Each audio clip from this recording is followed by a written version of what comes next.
Yeah, folks, finally, we're back for this season 2 of Power Book 2 Ghost. This is the first episode, the season premiere of season 2. This episode is titled Free Will is Never Free. Nigerian Lucas here, your host, and always covering the latest in power, BMF, all of that stuff. You know, black entertainment. That's what we do here. And we're super excited to talk about Power Book 2 Ghost, the second season. So yes, Lucas, we're gonna make this easy. What is your thoughts about this being the season premiere? What's your thoughts about this episode? Can I say I was a little disappointed with this episode because Tariq did not run in one scene.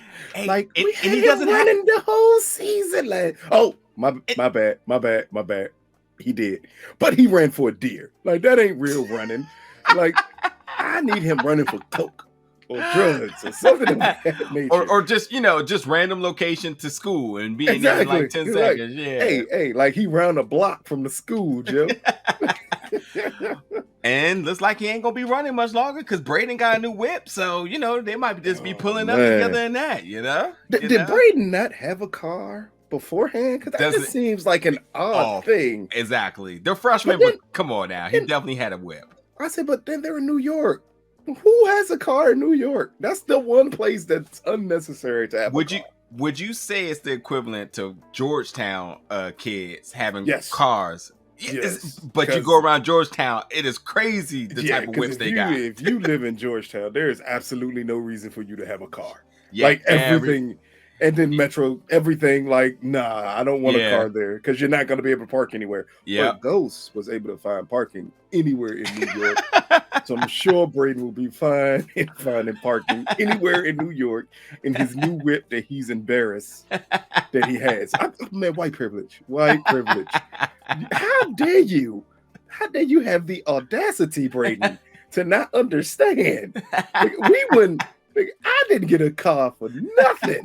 Let my mama had popped up and given me that whip, man. Yeah. He was like, he's like gold handcuffs, but I guess you get a car. And Tariq was like, make me understand. I was like, Tariq, make me understand. I'm confused here. Make the audience understand, Brayden, how your white privilege is so bad.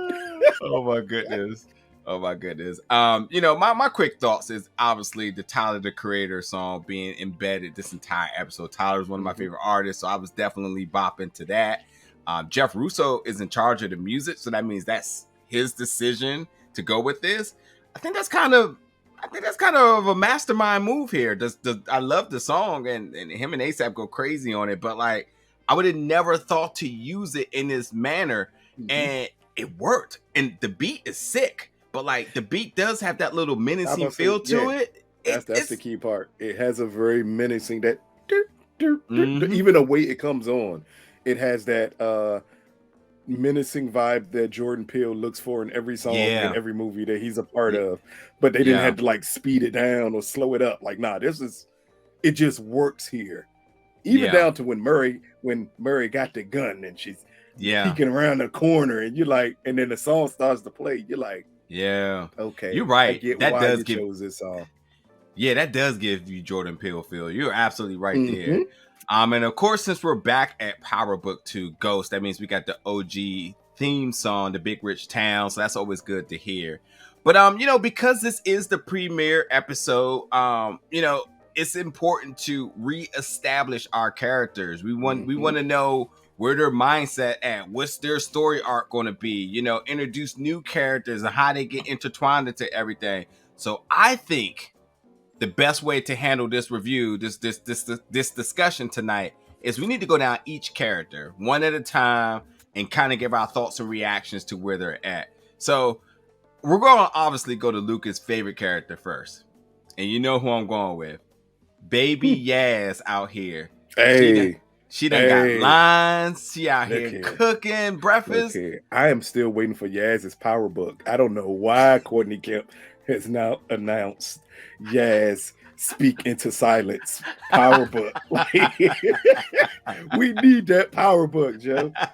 Oh, the moment she came on screen, I said, oh man, look at Look at Yaz growing up on us. I was just going to say that she's growing up on the screen in front of us, and we're not even acknowledging it is like. Her and Cash be running off, probably playing double dutch or something. Dude, for real now. Oh my goodness! Like, what's good with parents? Like, what's up with all these adults trying to get these kids to make breakfast? Like, I'm sorry, I didn't come from that household. I was never tasked to make breakfast at 14 years old or younger. Like, nah, my mama would. That's like, again, having the mama a single parent, like working hard. She still, like, on days when she cooked breakfast, she cooked. Like, she didn't say, go in there and make my bacon and make it crispy.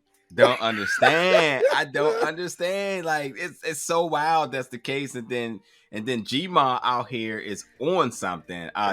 She's off the bottle. She's off the bottle. But did you peep? I mean, and I think this is a brilliant line that they put in there, because I've definitely been wasted some mornings and I just been completely out of it. And I mean, she definitely said it is snowing a lot out. Look at all that snow out there. Outside. And I'm like, it's not any snow. I'm like, yo. Hey, I when she said it, I said, oh yeah, she is out of it, Joe. Cooked. Yeah. That ain't liquor. Yeah. That's not liquor. That's not the bottle, people. That is Coke. But I will say this, and I think that's a good point here. Do you think they keep it alcohol based? Because I'm tired of the whole traditional black person off the coke or off the drugs, and so we see it so often. Like, I'm thinking that's why they picked alcohol, because alcoholism is something that affects more than just black people. It's actually something that we assume affects white people more. So I think it was a conscious decision to say we can't have her hooked on drugs, especially since her daughter's been involved in drugs. Tariq's involved in drugs.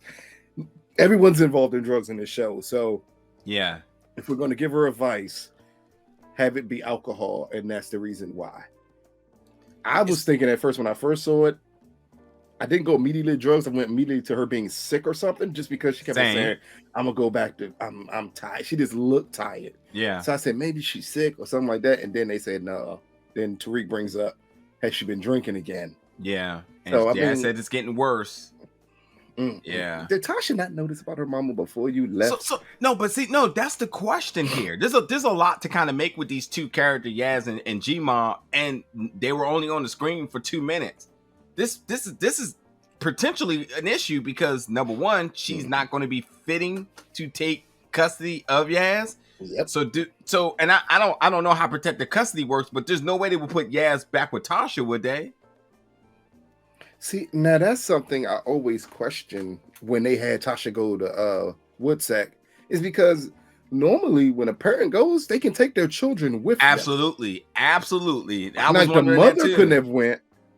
And Tariq couldn't have went, obviously. And Tariq, no, both of them could have went. Oh, yeah, because Tariq had the option. Yeah. So why the hell did Tasha leave? Yes, with her mama. It makes it, I mean, unless it's to set up something bigger.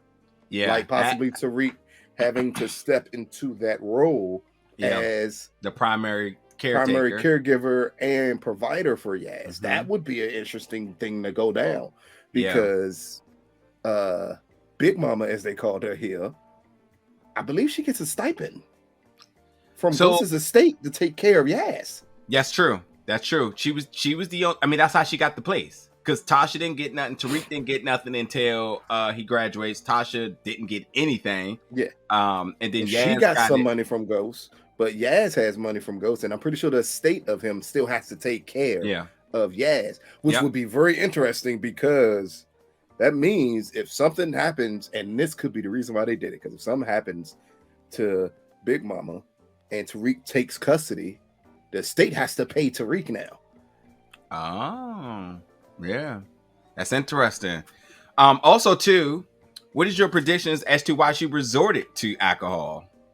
Everything that's went on, I think that's what they're going to end up using. But see, and I think that's the very easy, safe way to go. But she never was into a true bind. She was always getting money throughout all of this, and I know that she was stressed out about the secrets and lies that were going on, and she wasn't really involved. I get that. But like when they say she's back on the alcohol and it's getting worse, I'm thinking to myself like, well, what's escalating it when you pretty much got a free ticket here? I think because we've never seen her really like them dive deep into this character. We don't even know how much did it affect her when Raina was killed. True. They never talked about that. You're right. So you get her first granddaughter's dead. Now everything with her daughter is completely out the picture. She thought she raised her kid. She was done. Now you're raising a kid all over again. Sometimes grandmothers like that, but it seemed like that's not the case for her here. No, not Like, old big mamas, they ain't got no problem with that. They gonna take that baby. Oh, they gonna raise that baby. Oh, what you saying? This one, these new millennium, millennium grandma. They don't want to do that. I knew you were going. Look here, grandma got life too. You know what? On truth be told, she was in truth for a couple of nights, but they ain't show it. Hey. She was in the VIP. She was about to head down this way and go to the game room and martinis. What's the joint on Benny Road? What's the joint called? The Chateau. The Chateau. Oh yeah, like she was about to go to stepping it up, Joe. And now she got a baby. She got to find babysitters all over again. Yeah, she drinking. She like this is not my life. This is not what I signed up for. These are all OG spots in DC. By the way, the Chateau used to run live recordings of old people dancing there on TV. It was the most, and I would never forget. Like my folks used to watch. Yes, my folks used to watch. Like I should have pulled up tonight. I'm like, yo, what is happening? Like they were ahead of the curve in technology before we even this knew was it. In like the early '90s. Yeah, they had used to broadcast this over public access. Had a TV deal. Yeah. One other thing to talk about this scene really quickly, and we'll come back to Tariq, but Tariq did create an alibi here, but we'll come back to that. Mecca is a new character here. This is also a very complex one. I think we're going to come back, and I'm kind of going in order of which these characters appear, but we'll come back to Mecca because there's a lot to make there. Davis McLean here. I don't think there's too much, but we know that there's a couple of things here. He is celebrity now because of the case, as I think this was always his goal. So that means he went from not having money, not having clients, to being big time. TV features, but ultimately him being on the opposite side of the table from Saxe kind of parlayed into something that worked, which I don't know if that was, I don't think I was anywhere near this type of prediction last season, but Saxe is an associate, as he said, his partner, but associate. But what's also interesting is that Saxe is not employed federally anymore. He is working private practice. This is the first time I think ever that I'm actually super interested in a positive note about Saxe, because I hated Saxe, and I'm not saying that he the acting and all that good. I mean, he did his job being a heel. You mean he was a bad hate person. The character, which is good for the actor, exactly, because he made you hate character. Exactly. I never ever cheered for Saxe. What's interesting here is I'm intrigued because Saxe tactics always been private practice. Except he was a federal employee. That's why it never made sense. So now it's interesting because it's just like, oh, Davis McLean is big time. He out here flirting with his stylist for whatever reason. And he doesn't realize that bringing Saxe on is actually really bad for him, because this is Saxe's bread and butter. It's very problematic for Nancy to be in any situation with him, because he's a problematic person. He can't even help it. Exactly. And I'm like, I'm intrigued now. And they, obviously we know Davis McLean, brother, is in jail, and he said now that we got he a brother out of nowhere. I mean, they casted it. I mean, so to that point though, we knew about the casting. Yes. And we knew about they said they were going to be brothers. But yeah, in terms of story, if you didn't know the casting, it's just like, you never mentioned anything about the brother. Now the brother here, and he's checking on the brother. Now he in jail. Now he's sick. Now is Redman actually? Because Redman looked like, did he lose weight for this? Because it looks like he did. I'm not sure. I haven't really seen him in a while. Paid a lot of attention to Red for like a while. Even the versus one, I didn't really pay attention to it because they were going against each other, and that wasn't really interesting to me. But like, I don't know, because he looked like he did. If he did, damn, he's a good ass That's a good ass move to pull right there. Yeah, I'm buying into it. I mean, I'm buying into him because of who he is, but I'm also buying into it because he looks the part right now. And I think that's because the thing is, when you said that they were casted as brothers, you're like, okay, cool. We know that we know they ran with each other for But like buying them as brothers, yeah, sure, they can do that. They got chemistry. But like actually buying into this role now of them being brothers, him being sick, struggling, he's going to do whatever he can to get his brothers out. It seems like almost like a throwaway cameo, but I actually can see this going somewhere for whatever it's going to go. But like I can see that being something like, yeah, cool, like something that helps motivate David going forward. Exactly. Instead of like, let me tell you on the contrary here, like Little Guap and the Guappies getting killed, and you see that as nothing. Like that did nothing for Little Guap, ultimately made Little Guap disappear. Like he saw his homies die. He said they wasn't his friends. He saw them die and he got low. You know what I mean? Yep. But like this seems like positive, motivation here. So I am interested. But he did say that he had somebody that might be able to help him, and that being Sax is what he said.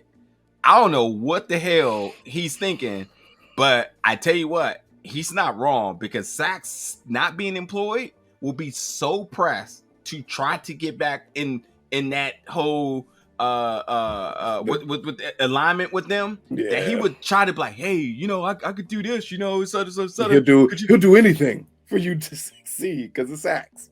We've been here, we've seen him year after year. Sax will do whatever is necessary to get what his end goal is. And if it helps or hurt people along the way, he don't care as long as he gets to his goal. Yep, big facts.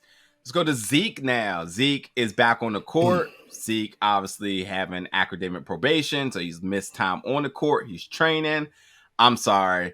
I'm pretty big on anything in regards to choreography, like fighting, hand-to-hand combat, dancing. I'm not buying Zeke being an athlete. That's probably gonna sound like the craziest thing.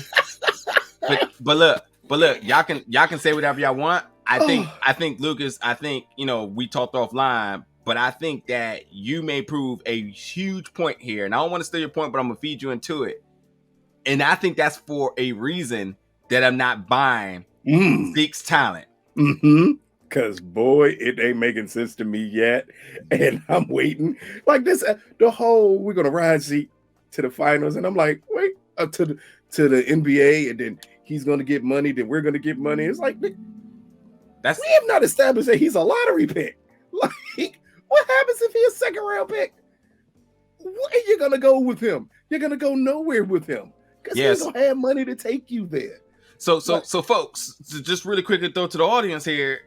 By his little dunk, his little training that we've seen, are you convinced that he's top talent? And that's my point, is that I'm saying that they didn't present him like he was A1. They made it a quick one-off so that you can, the field of judgment is wide enough that you can be like, I'm not sure.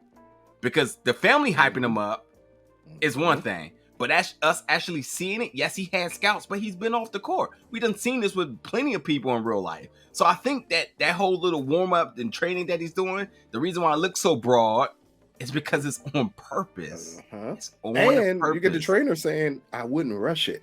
Yes, exactly. That, like, dude, if you are someone who is going to definitely be drafted in the NBA, you know what your trainer ain't gonna tell you to do? Not rush it. Those words ain't coming out their mouth. Not rush it. No, you need to rush it.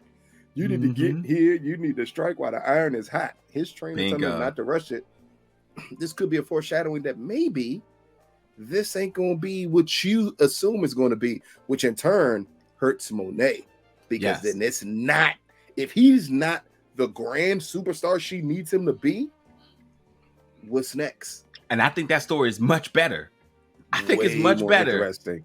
Much better. And like, let's think about this now. She says if he's in Phoenix, we're going there. We're in LA, they're going there. And as I said, if this is nigga end up in Milwaukee, I am not following you to. I don't care if Giannis is there. I'm not following nobody to Milwaukee. Come on now. His ass might just end right back up in New York. He could end up in Detroit. Who wants to go to Detroit? No, not the plan, and I can't wait till we get to Monet. But the plan that she's setting here makes no sense. Makes no sense. It is not foolproof at all. But maybe it's not supposed to, because right now her plan is reactionary because of what happened with Drew. What happened? She's now PTSD. Thinking, yeah. And when you're not thinking clearly, you make stupid decisions like, oh, we're gonna cut all this off and we're gonna push him. And she definitely trying to save face. We can see it. Yes. But her family can't. Which is we're going to get to them. A couple other things I want to throw out really quickly about Zeke is Zeke and Carrie. Obviously, he still is messing with her. He got his little cougar joint. We'll come to Carrie in a little bit, but his obsession with Carrie is also the tampering of what he wants to decide on the draft. Which, because who got more influence at this point? It ain't Auntie. That's right. Carrie. That's right. So and Auntie know it by saying, "Who that teacher bitch?" I love when she says that. It is. When we get to Carrie, like, I'll just say a little bit now, but like Carrie questioning Zeke if the Tejadas got something to do with this. I mean, here's my thing now. If your brother Lou did something, you like, hey, yo, do you think your brother killed that dude? Where is Carrie's head at? Because I'm talking about she's taking L's everywhere. It ain't where it need to be at. Clearly. For someone who clearly at one point in her life was for the streets, Carrie just does not think properly. Who the hell asks that question? Wow, yes. To the right person, though, because that dude, Zeke. But Zeke's slow. Yeah. Zeke's slow. We know him. We understand he's a tad special. So maybe you could ask him that and get away with it. Oh, man. Going to Diana now. I think she's really simple. We didn't get too much, but we know that there's one thing that Diana cannot figure out her position in the family. She's gaining trust with Monet. Monet seems to be giving her some affirmation about in her position with Tariq. She is struggling with both of those. Yeah, she is definitely. I hate to say it, but she is probably the most struggling character right now. Yeah. Like we need a lot from her for the next upcoming episodes because she became part of the love.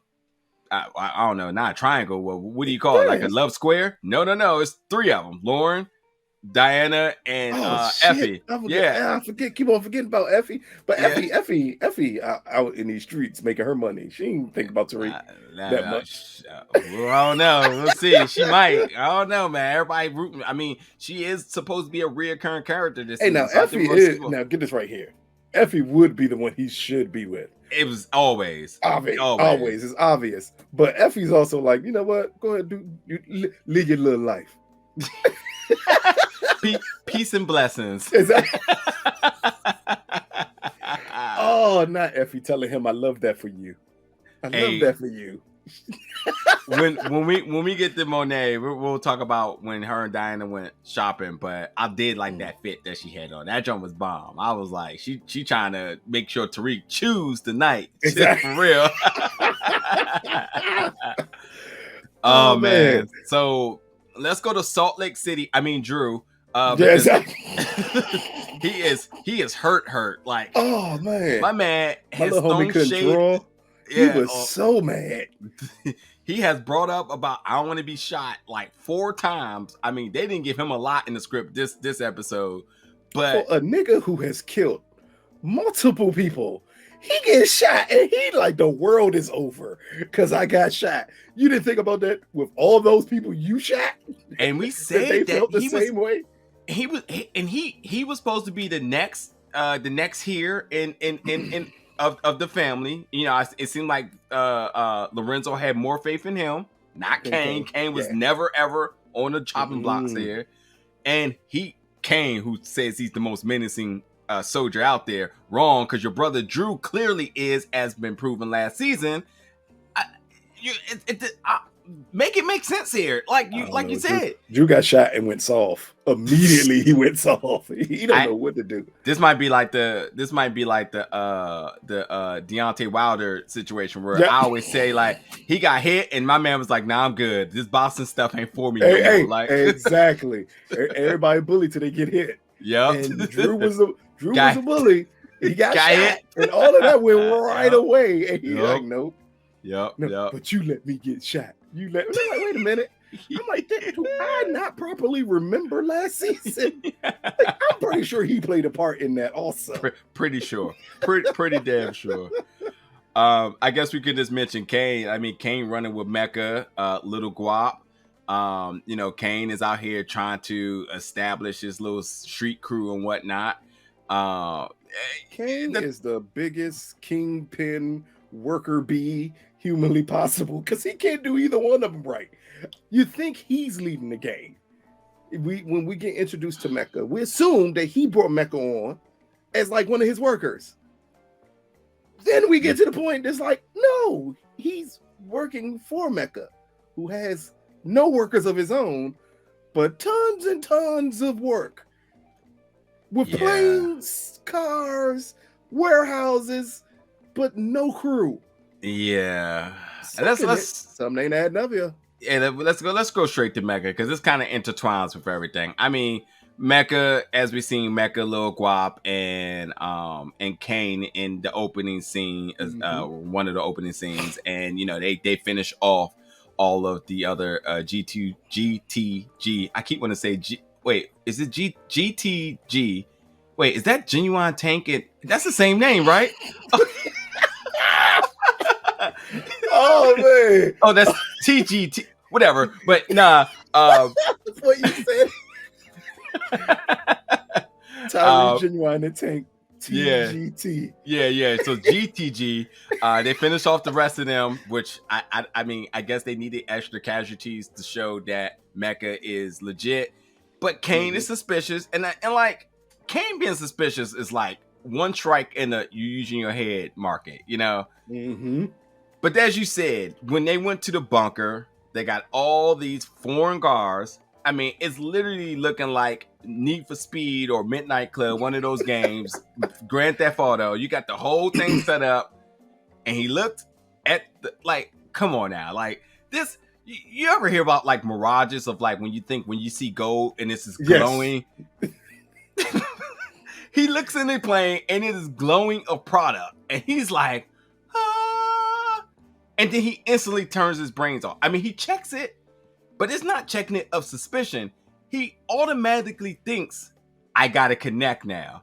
Instead of the blatant, I mean, this is Frank Lucas in the front row of the Tyson fight right here. Like with the fur coat, just not oblivious to everything else around him. Like the guy's just gonna get mad at you because he left his plane open full of drugs. And what you doing, a drug dealer, happens to look at his plane full of drugs. Like, that makes no sense. Yeah. The first question should be, how the hell did you get a plane full of drugs in here? And you have no workers here. Yeah, something ain't adding up right. You got all this work and you don't have a crew? I need it to make sense. Because other than that, you killing that dude did nothing. You have just reconfirmed to me that you were fed. We're talking about made no sense. We're talking about New York here. You flew a plane into New York. New York, full of drugs, and no one stopped you. No one had questions, and you did it with no crew to this luxurious compound with no crew. And the first thing you do is you run home to tell your mom and get followed by doing so. This dude Mecca is clearly a narc. It's not even a question. He's either a narc or he is someone who's against the Tejadas. It's one of the two. And he's using Kane, who's an idiot, to get his way and to get his foot. Because even at the beginning of the episode, when Kane's like, my father, and he names his father, he says, nah, I don't really, we didn't travel around the same circles. No. He said, yeah, he knew Big Guap. He said he knew Big Guap, he never had a chance to meet him. But then he asked the question that was the strike one. So where is he? Oh, you don't know the biggest drug lord of this area, and he's in jail. Is in jail. Everyone knows he's in jail. Everyone. So then, what's the setup? I think that's the key part. What's the setup? If he's not a Fed, he may be someone who's plotting. And Kane, being an idiot, taking him right to his mama's front door. Hey, mama, one nigga. We don't know if this place is bugged. We don't know anything. I know damn well you ain't knocking on my door. Hey, mama, I gotta connect. What? Wait, no, connect 4? Like, Yeah. like, why are you even here making these reckless decisions? Monet did the right thing. It shows how eager he is to be let back in. Yeah. Also, Also, he's willing to go any extent just to be back in Monet's good graces. Yeah. Also, Monet's been paranoid the entire episode, so this is right on par for her to respond the way she did. Hey, so, like, who that boy? Who he is? Yeah, exactly.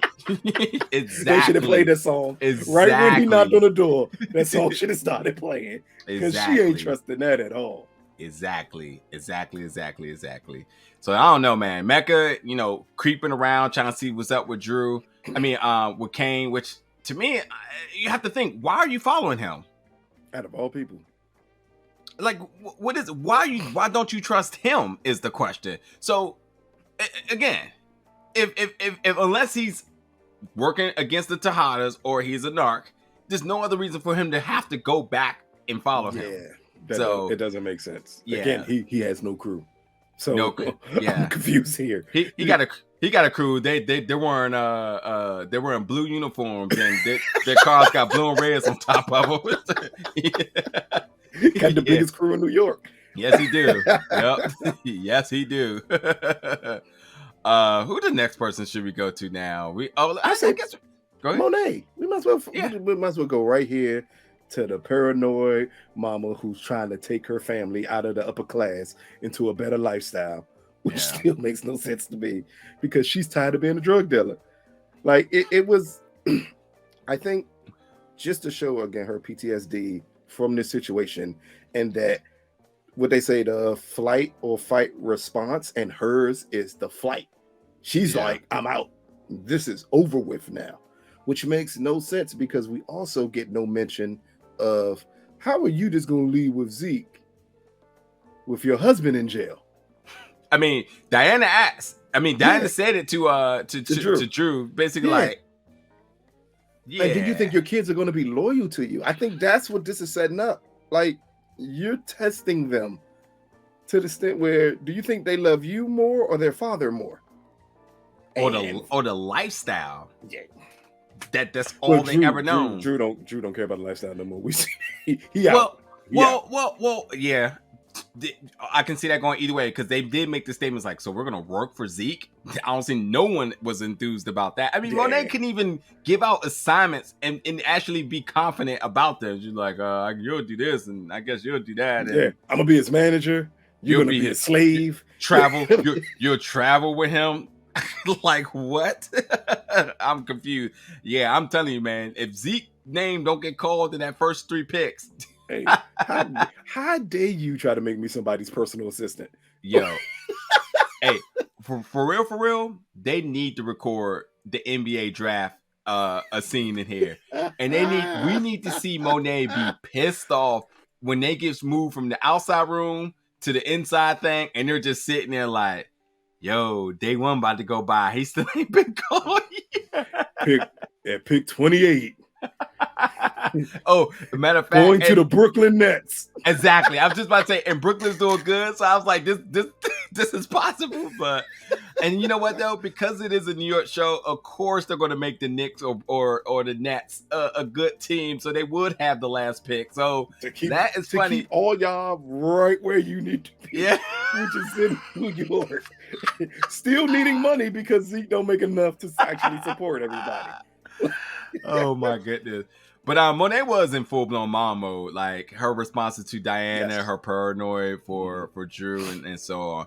But we got to talk about the flexing here. I mean, I ain't never seen flexing like this in my life. They went shopping, not for clothes, not for accessories.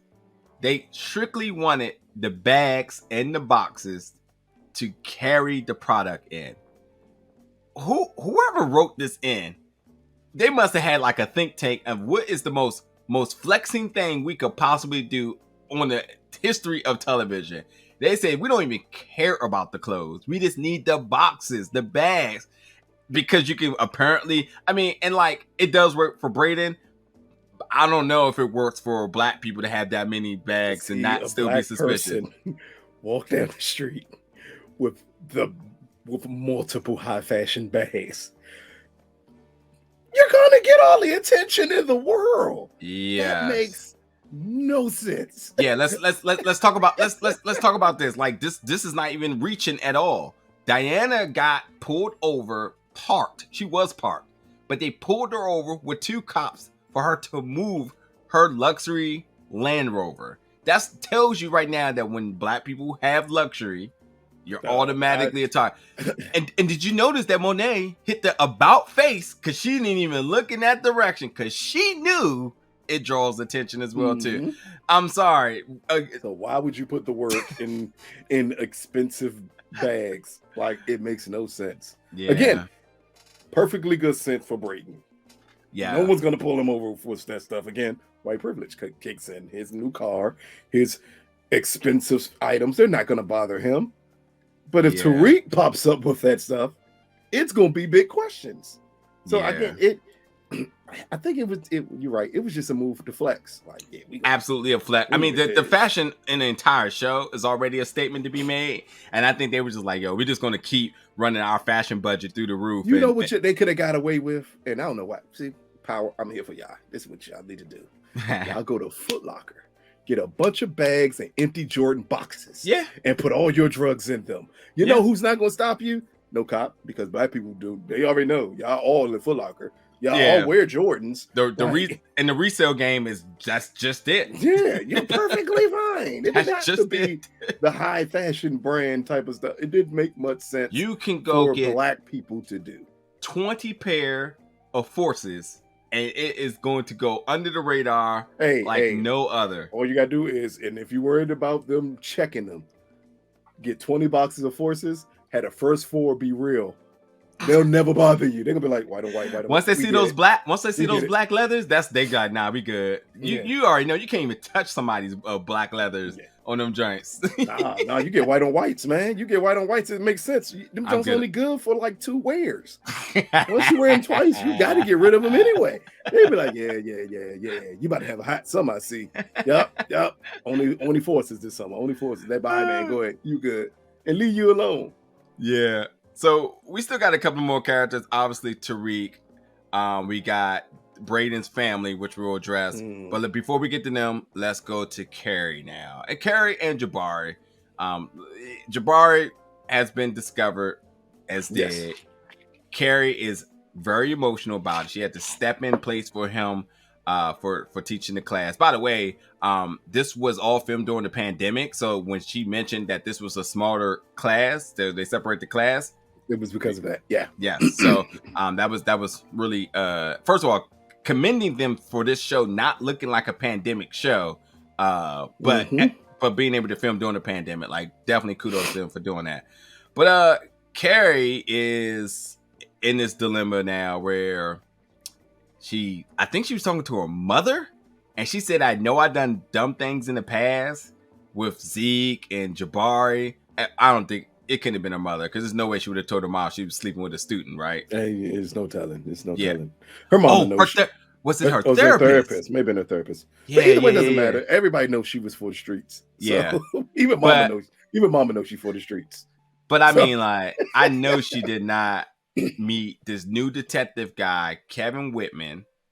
No, she didn't meet him. That she already knew him because they No. I mean, she used to date him. She said he's a good guy. They used to work together when she was in law enforcement, et cetera, et cetera, et cetera. She was going to meet him for coffee.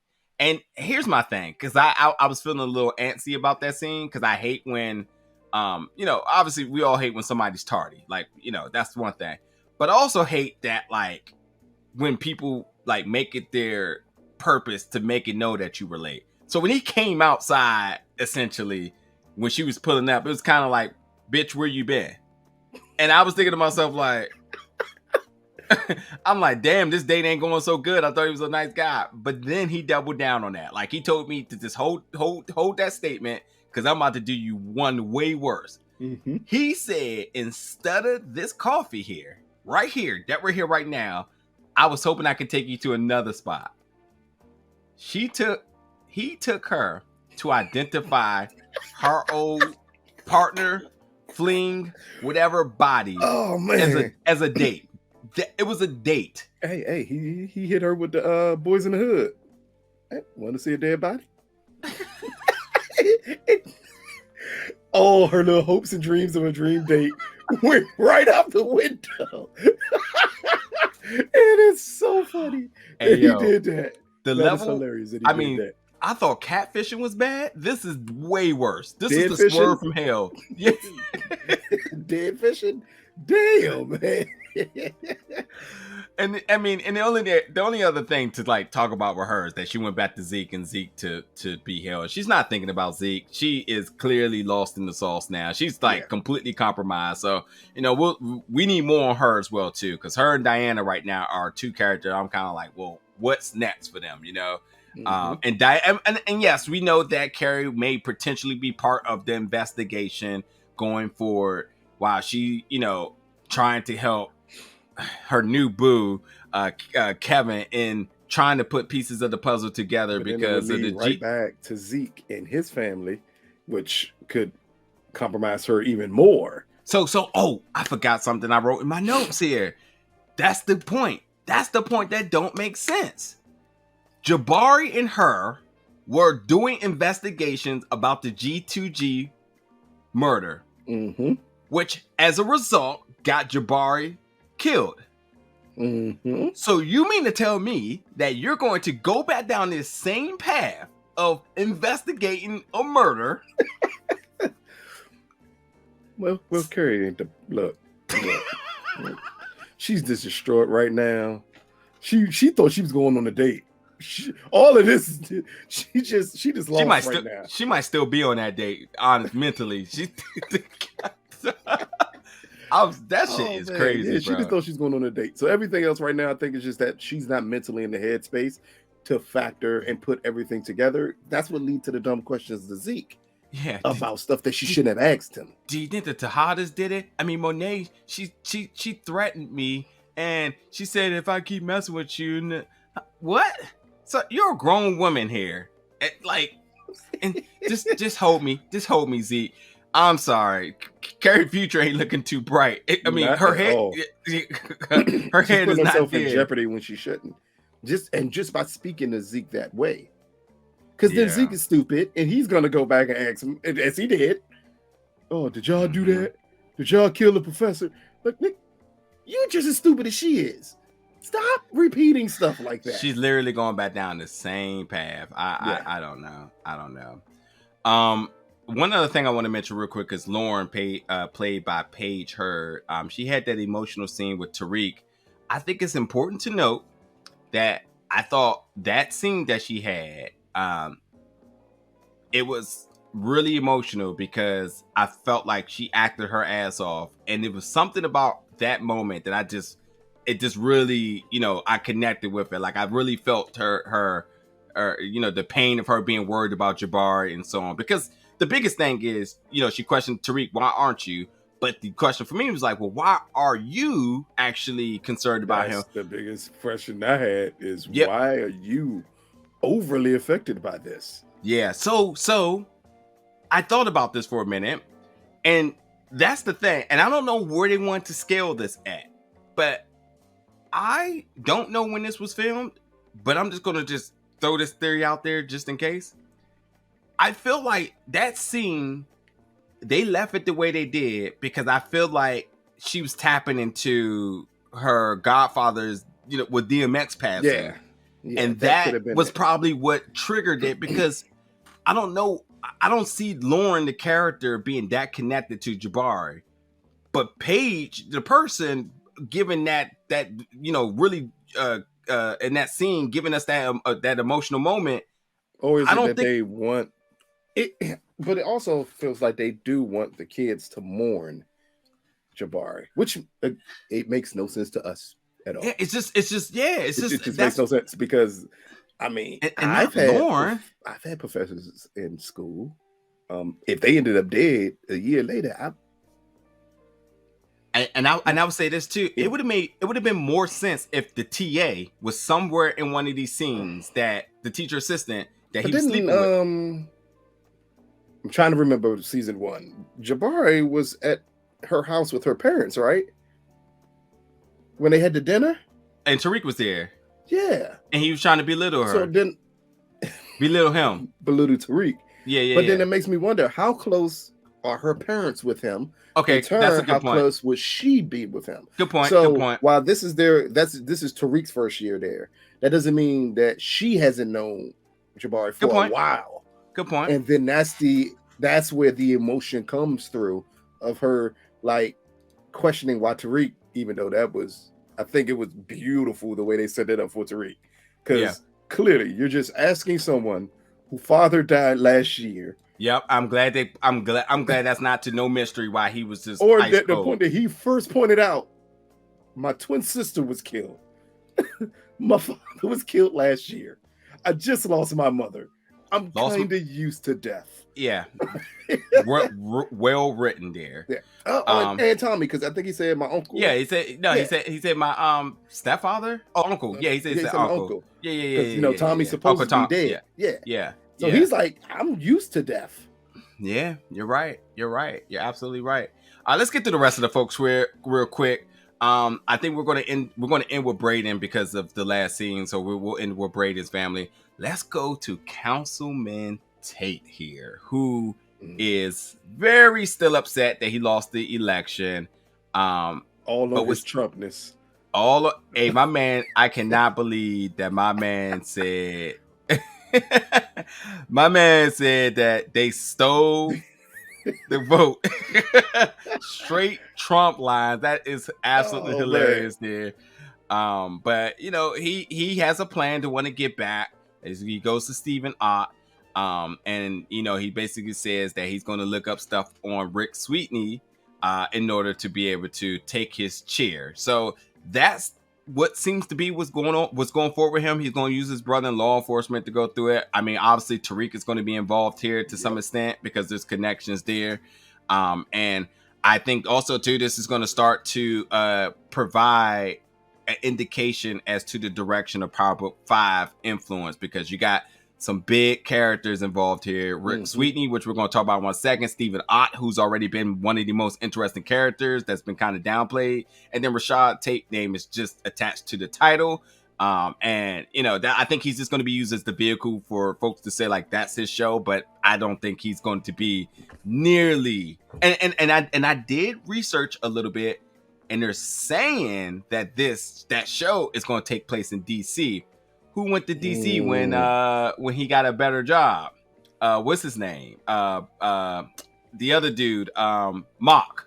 Mock is in DC. Yeah, Mr. Han. So it's going to be interesting to see what that goes. But this is one of those storylines where we're going to see some really powerful yet influential characters really take control of the series. So that's going to be interesting. But as we bring up Brayden and or Rick Sweetney, we have to go to Brayden's family. Brayden goes to his family get together as they have a party to get ready to prepare for hunting. This is the whitest shit I've ever heard in my entire life. And Brayden gets gifted a car for coming. Also, it's interesting that Brayden wants to kind of, Tariq is invited to deflect for Brayden, so Brayden doesn't even want to be there. Brayden knew he was getting a car, but didn't want to go, so he brought Tariq to kind of deflect all the attention that he would want to get. But whatever, Brayden is just make us understand. That's the theme here. Make us understand. Hey, look, privilege. Yeah, wealth, yes, exactly. But Brayden's dad, Bobby, college roommate, is Congressman Rick Sweetney, who is introduced, and he is given a huge platform here. Not the party, but the show. They make sure that we know who this character is. He went to Stanford, so he has connection there, which we know. Is it Stanford? Stanford. Yeah, excuse me. Stanford. So close to Stanford. Stanford. Yeah, but we also know, let's think about this now. We also know that Brayden's family also has ties with this school. But the Congress control of that school Meaning there's no telling what they could have possibly covered up for him when he was in school. As Trace did not want him looking inside that book. So there is Yep. definitely some very suspicious thing. Their sister Becca, who is clearly in love with Tariq, who is our woke character in this one. You gotta get one white woke one in the family. Gotta be one. Yeah, but as Congressman Sweetney talks to Tariq, it is key too that although they're just college roommate, Brayden also denounces him as Uncle Rick. So that family is super tight, and there has to be a plethora of secrets in there that the wife doesn't know. I mean, the daughter makes jokes about this book reeks of women being Ruthie. And then now you got Tate going to his brother to get dirt on him.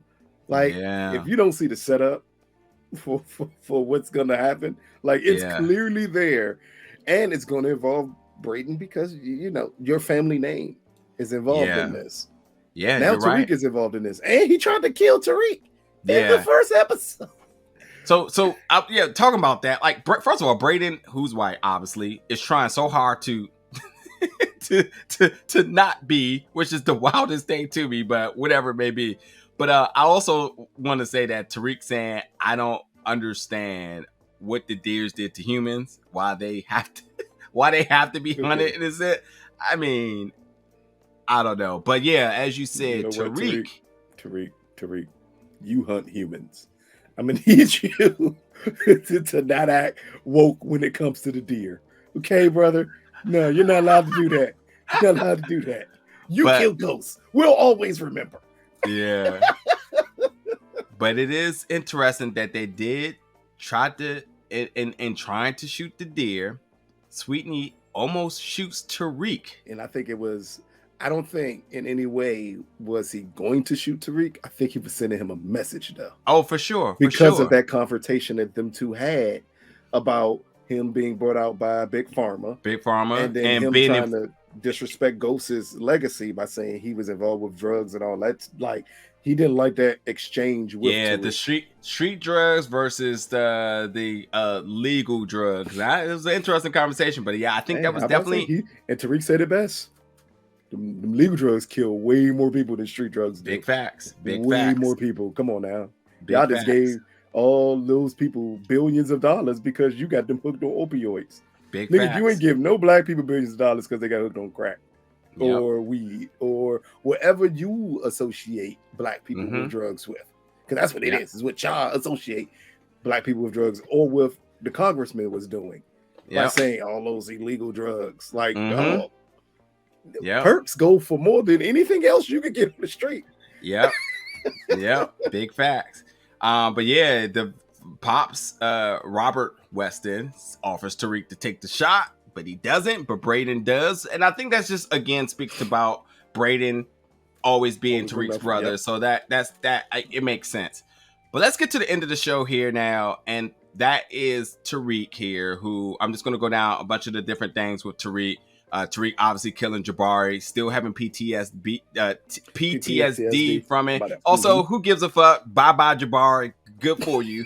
But he's clearly still affected by his mom. He misses his mom. The RCA phone that we've seen like a billion times in there. I don't know what type of sponsorship or endorsement they got going over here. RCA paid Courtney Kemp.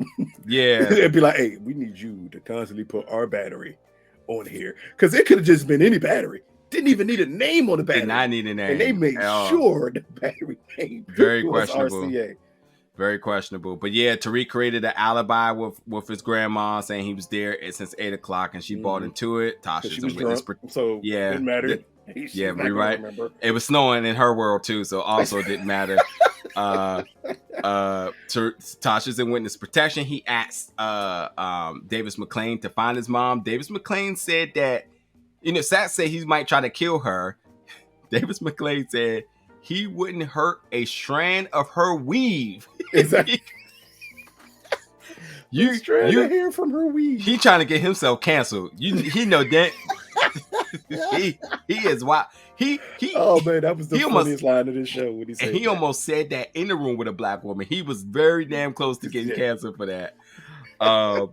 But because he's missing his mom, he's been using the Tasha burner phone in order to talk to her. Then he gets a call.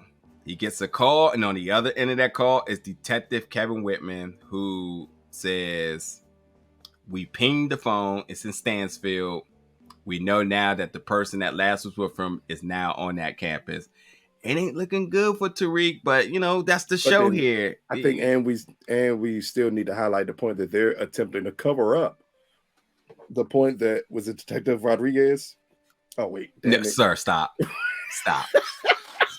It was some random other guy, and Kevin Whitman being introduced as a new the new diligent detective on site, and he says that media's over there. Don't let this get out. This is a cop. Gun, and we gun. don't know where the cop is. This is his gun. Yeah, it's a chance he did it, but we can't let nobody know. So he's already starting down the path of covering up. Yep. Also, yeah, you're right. He's dirty, already starting off. He already started. He got in early in the cover up game. Well, there's that. But yeah, I think now we're going to see a new cop. We have a new cop. We have a new guy on the streets. Yeah, new connect. A supposed connect. Yeah, definitely might be two cops if you ask me. I don't know, but Monet said that Tariq is a distro. So she did, and I was like, wait, what? Maybe I don't know. He's a distro, and I'm like, oh, so he is the only. Look, I don't know what Tariq could ever do in life that will make him happy, but he got to be the best drug. He is the LeBron James. They say the key. I'm moving in a day, not a problem. Hey, he is putting Franklin to shame here. Tariq built an empire from college in less than 6 months, Joe. He is someone's distro all by himself. Crazy. This is ridiculous. Crazy. Well, folks, let us know your thoughts about tonight's episode. We're here each and every week covering Power Book 2. Season 2 of Power Book 2 goes, and all things Power. We're here until Power. Well, Power never ends. So that means we're always here. But jump in the comments. Let us know your thoughts about tonight's episode, the season premiere. Let us know your thoughts about Mecca, your thoughts about Councilman Tate, your thoughts about Rick Sweetney, your thoughts about Tariq, who's no longer have to run around no more because they got a Benz. They're brothers, so they have a Benz. We might even see Tariq drive. Hey, that's why he supposed to told Brayden immediately. No, you keep it our car. Hell yeah. Thanks, Dad. You're welcome, Terrell.